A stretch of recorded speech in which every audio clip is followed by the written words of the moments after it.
कार्यक्रमाला उपस्थित असलेले आपल्या धाराशिव जिल्ह्याचे संपर्क प्रमुख राजनजी साळवी साहेब, मुंबईला जायचं असल्यामुळं सगळ्याच्या अगोदर भाषण करून गेलेले आमचे गुरुवर्य रवी सर,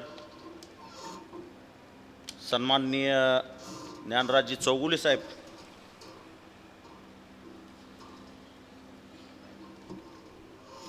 आपले जिल्ह्याचे जिल्हा प्रमुख मोहनजी पन्नुरे, आमचे सहकारी मित्र कळंब कृषी उत्पन्न बाजार समितीचे सभापती शिवाजी अप्पा कापशे, किरणजी गायकवाड, बळीमामा, अजितजी लाकाळ, कांबळे सर, आमचे तुळजापूरहून आलेले आवर्जून अमोल जाधव, युवा सेनेचे जिल्हा प्रमुख गणेश जगताप, उपस्थित सर्वांची या ठिकाणी माफी मागतो, कारण की कार्यक्रमाला वेळ झाला आहे. राजन साळवी साहेबांना पुढं आणखीन एक बैठक आहे.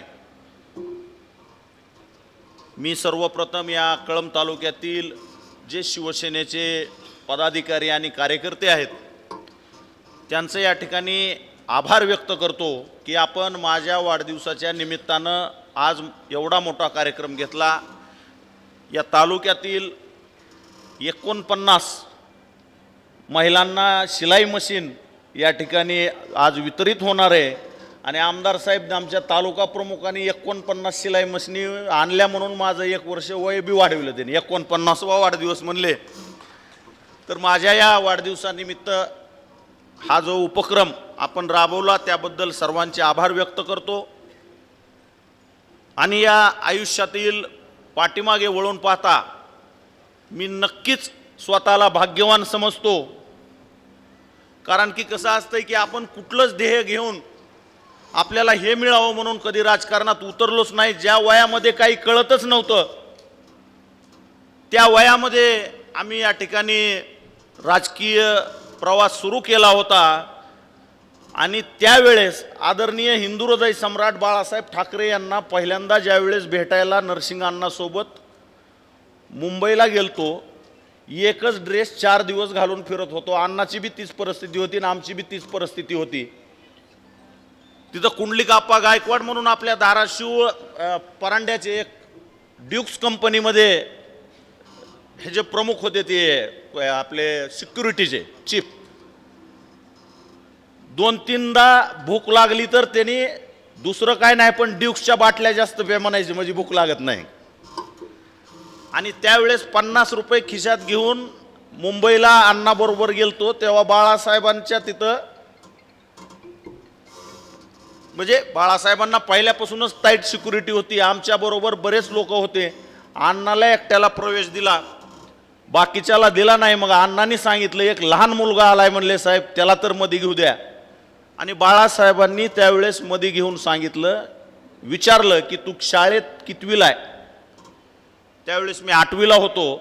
आणि बाळासाहेबांनी सांगितलं अरे ही एक कणकीचा गोळा आहे म्हणले, अनेक शब्द आठवतात की ह्या गोळ्याची चपाती बी होऊ शकते आणि ह्या गोळ्याची बालुशाही बी होऊ शकते म्हणले, ह्याला अगोदर तू शिकायला लाव. पण आमच्या डोक्यात जे बाळासाहेब बसले होते ते आम्ही तसं साहेब बऱ्यापैकी हुशार होतो. मी 10वीला मला त्या काळात 69% पडले होते. तेव्हा 60च्या पुढं मार्क पडले म्हणलं तर जास्त वाटायचे.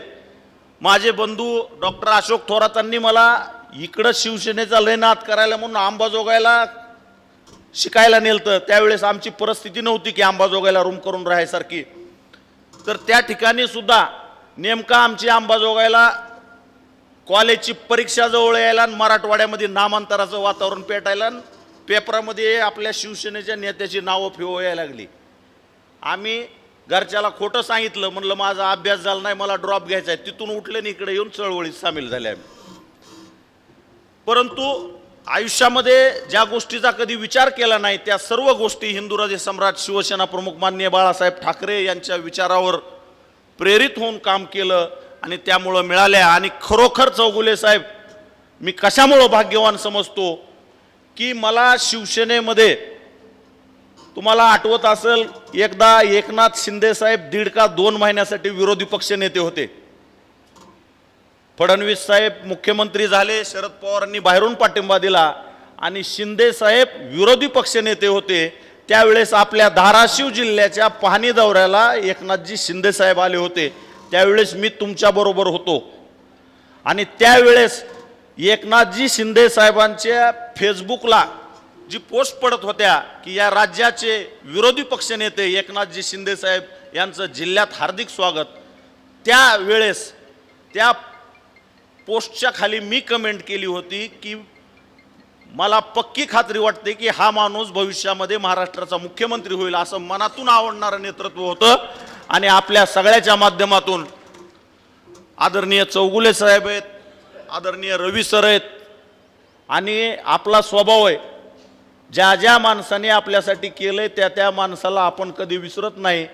भारतीय जनता पार्टीचे नेते असले तरी 4.5 वर्ष मला अत्यंत मान सन्मानानं ज्यांनी सांभाळलं भाजपमध्ये, आणि भाजपमध्ये का गेलतो हे चौगुले साहेब तुम्हाला चांगलं माहित आहे, ते सुद्धा सांगतो की अन्यायाची परिसीमा झाली होती, शिवसेनेवर सगळं परकीयांचं राज्य झालं होतं, आम्ही ज्यांना पक्षात आणलं होतं ती सगळे मालक होऊन बसले होते, आम्हाला तिथं कुठं स्थान उरलं नव्हतं आणि अन्यायावर अन्याय होत गेले। रवी सर सारख्या देव माणसाचं तिकीट काटलं, पुन्हा जिल्हा परिषदला माणूस आणला, त्यालाच आमदारकी दिली, ही सगळा इतिहास आहे।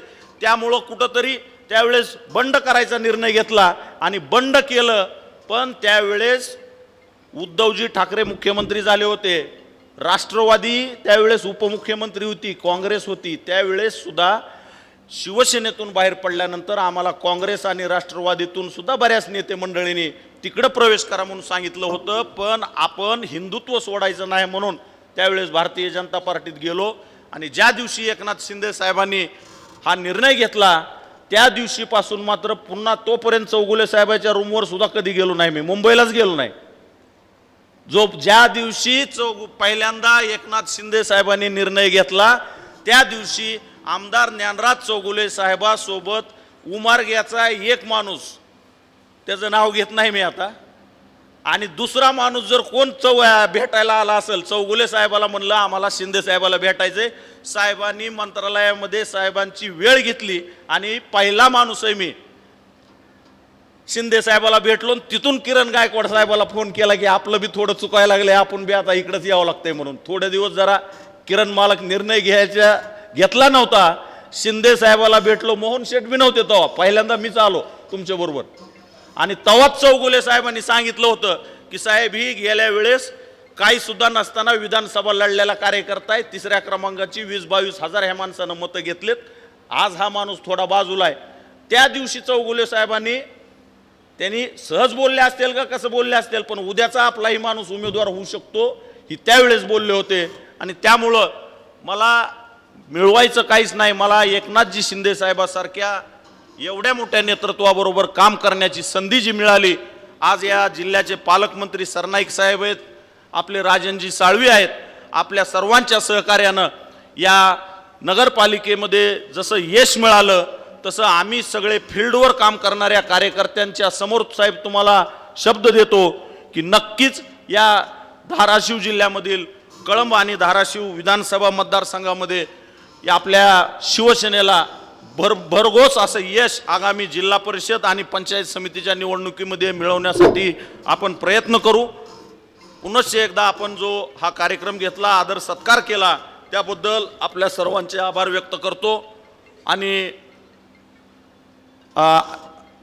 सर्व ग्रामीण भागातून ज्या कार्यकर्त्यांनी या आज शिवसेना पक्षामध्ये प्रवेश केला आहे त्यांना सुद्धा या ठिकाणी मी ग्वाही देतो की आपण फक्त कुठली तरी निवडणूक म्हणून आपला पक्ष प्रवेश नसून तुमच्या गावाच्या तुमच्या परिसराच्या विकासासाठी जे जे काही तुम्हाला आम्हाला मदत करता येईल तेवढी आम्ही या ठिकाणी नक्की आपल्याला मदत करू। तुमच्या सर्वांचं शिवसेना परिवारामध्ये स्वागत करतो आणि थांबतो। धन्यवाद। जय हिंद, जय महाराष्ट्र।